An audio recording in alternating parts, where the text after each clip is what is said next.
In 1970, Plymouth made 179 383 4-speed convertibles. And this is one of those cars. My favorite option on this car is the hood blackout. Sorry, Will, that's actually V21. Victor 21 is the correct sales code for that. And it's not called hood blackout, it's called performance hood treatment, all right?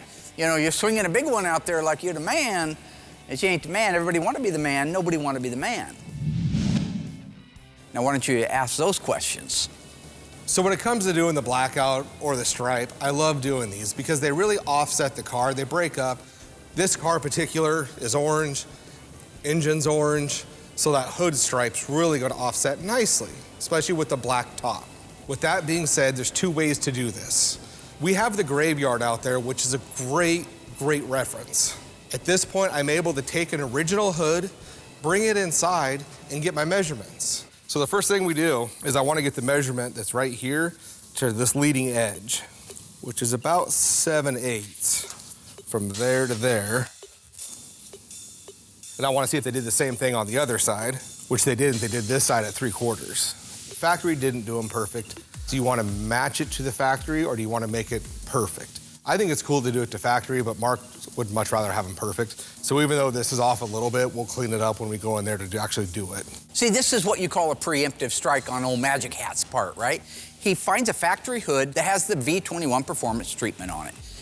It's as close to perfect as humanly possible. It actually, I've looked at a lot of those, and they're almost perfect, all right? But play it down. Oh, these aren't perfect. So don't expect perfect out of me if the factory couldn't get perfect. That way, when his is all off and wonky and the stripes are all over the place and he's destroyed the looks of the car, he can blame the factory hood for it. That's a preemptive strike. I've seen this movie before, all right? Now, when it does kill the entire looks of the car, and the car's dead, I gotta explain that to the customer. And Will's gonna go back and say, roll the tape again. No, let me tell you something. My training is as a painter and not a coroner, all right? Now that's Gerald Olin from 1408, Sam Jackson. My training is as a manager, not a coroner.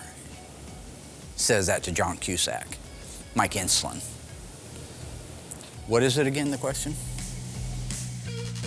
We got our measurements. I've written them all down exactly how they're on the hood, the original hood. So we're gonna lay them out on this. They're off a little bit on the original hood, so we may make some adjustments as we go. Now what he's doing there is he wants a parade, all right? He's like, well, look at me, I got everything perfect. It's right down to the, this is some angle to get a parade. Remember Kelly Robinson in I Spy? Kelly Robinson, Eddie Murphy's character, he wanted a parade. Kelly Robinson wanted a parade, right? Ain't gonna be no parade, just lay the stripes out. Okay, it's not rocket science.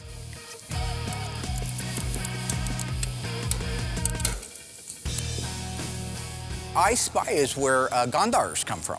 The world famous Gondars. You see a lot of hashtag Gondars. That's from me, right? I'll be in the shop just walking through and I'll say, Gondars! Gondar! You're a real player, Mr. Gondars. Hold me closer, tiny dancer. Right, Tiny?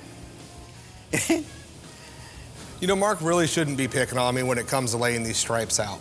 He used to do all the stripes because if they're off a hair, they stand out so noticeable that I wanted no part of them.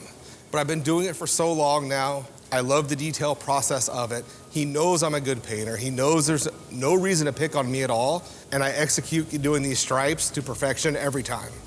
In the past, there's never been anybody that can lay out stripes like I can. Now that is an absolute untruth. If your rectal smoke detector is going off at home, folks, that's because Will's blowing smoke up your ass. I had a guy working for me years ago that did a beautiful job laying out the stripes. In fact, it was the very first season, which you can watch over on our YouTube channel. Bunsen burners, nice little learners. Not the point. Point being, he did a gorgeous job. It's the FC7 Inviolate 70 Roadrunner. There was a 2-owner car that we did for the guy that I actually ended up buying Emma's Super Bee from. Okay, so if you go back to then, if you watch him lay those out, they're absolutely beautiful.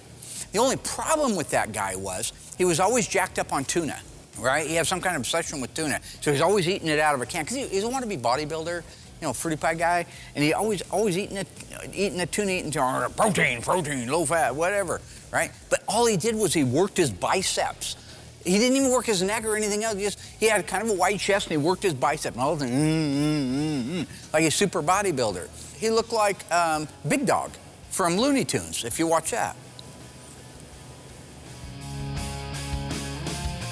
You know, there is no do-over when you do these stripes. It's not like when you're doing a decal. If you don't like the way it lays out, you can just peel it off and start over. When it comes to painting them, you got one shot. So after I lay them all out, I double check my measurements, because once it's painted, if you unmask it and something's wrong, I'm repainting the hood, I'm repainting the cowl, and I gotta start with the color and start the whole process over. So there is no do-over. It's gotta be very meticulous from start to finish.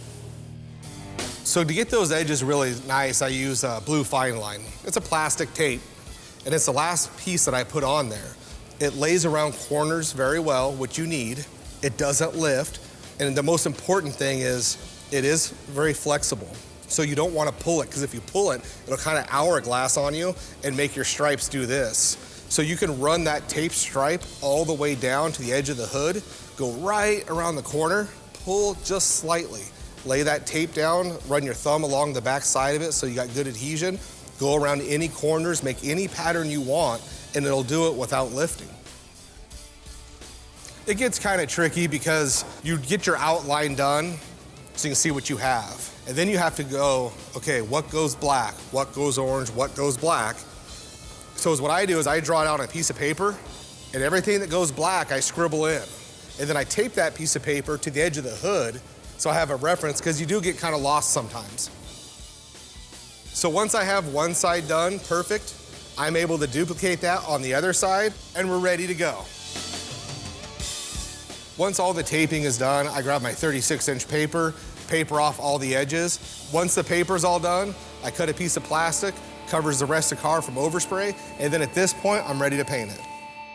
Okay, so we got the whole entire car masked up, ready to go. It's all scuffed, sanded, everything looks really good. I'm gonna tack it off, make sure, because you can't cut and buff flat.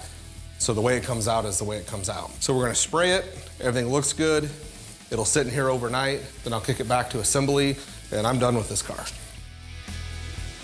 So when it comes to cutting and buffing, especially, I mean, we do it on all the cars. It takes care of any dirt nibs, imperfections.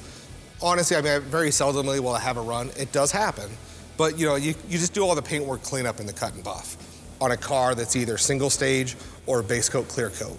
When it comes to doing flat black or any matte finish, it's a little more tedious because the way it comes out is how it comes out.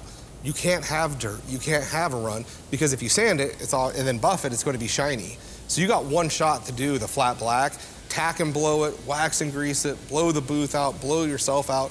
You walk out of the booth and you're done. And it's got to look that way. The stripe process went really well. Came out perfect, looks amazing. It's just a very tedious process, and I learned I can't be filmed the whole time while trying to get measurements. It's too distracting and too much of a pain in the butt. So just making sure the stripes are done perfect takes so much time. But they look amazing. Got it over here for Justin to assemble, and we can walk away from this car at this point.